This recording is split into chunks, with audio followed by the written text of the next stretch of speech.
Hey there. In this video, we're going to solve another separation of variables problem, this time with an initial condition in it. So we call this an initial value problem usually.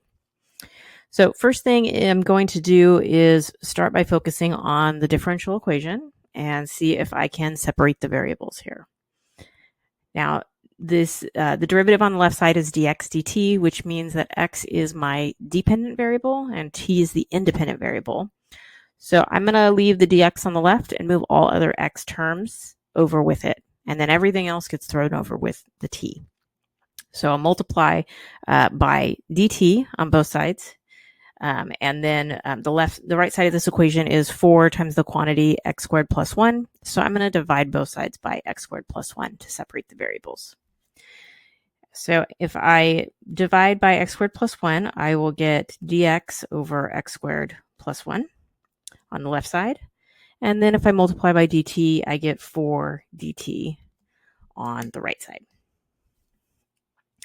And so all the x's are on the left, all the t's are on the right. Now I can integrate both sides of this equation. So I'm going to throw an integral symbol on both of those. We should have an integral symbol every time that we integrate something to explain our work. And the left side, if I take the integral of dx over x squared plus 1, well, this is a handy formula that it's helpful to have memorized. This is arctan or tangent inverse when I have just an x squared plus 1 in the denominator. So the left side is going to be tangent inverse of x. And I'm going to leave the constant of integration for this side combined with the one on the right side. The integral of 4 with respect to t is going to be 4t plus c. Now, there's not much more to do to solve this. I can take the tangent of both sides of this to solve for x, but I'm going to go ahead and plug in my initial conditions at this point. You can really do it at any point after you integrate. So it's just about choosing that moment where you're ready to do it. So if I plug this in, I have the initial condition x of pi over 4 equals 1. That means that the x is going to be 1 and the t is going to be pi over 4. So if I substitute that in, I'm going to have tangent inverse of 1 equals 4 times pi over 4 plus c. So evaluating tangent inverse of 1, you should get pi over 4.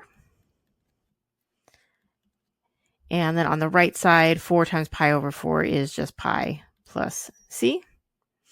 And to solve for c, I'll just subtract pi from both sides of the equation. So pi over 4 minus pi is going to give me a negative 3 pi over 4. And so I can just plug that in to get a final answer. So tangent inverse of x is equal to 4t minus 3 pi over 4. And if I am instructed to solve this explicitly for x, or just usually whenever we can, we're going to go ahead and solve explicitly for our dependent variable. If I take tangent of both sides of this, I get x is equal to tangent of 4t minus 3 pi over 4. And there's my final answer.